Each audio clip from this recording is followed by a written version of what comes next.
futibori. Ujinga kuna sehemu tunaferi.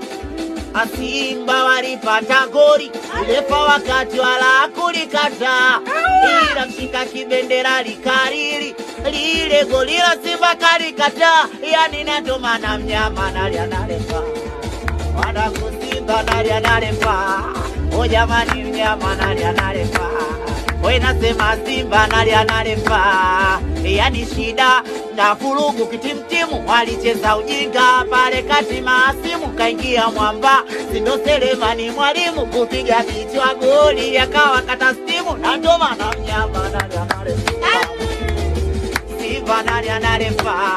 Ile ya Yanga alikuwa makusudi, alikuwa anaenda kufunga bwana Dube, ila refa akasema offside. Ndo nimeamini mpira bongo wa kigaidi. We wananchi wanalia narefa, o jamani Yanga nalia narefa. Sasa tufanyaje wananchi wanalia narefa, o jamani Yanga nalia narefa. Yalize mdogo Chefuefu kitimtimu, mbona mnatukata stimu? Mpira wa kabongo na chezeshwa wenda azimu. Simba na Yanga wanalia, uko wapi wewe rais kalia? Una ukweli na kuambia, una mara unapakosea. Na ndo maana timu zote zinalia narefa, o jamani mpira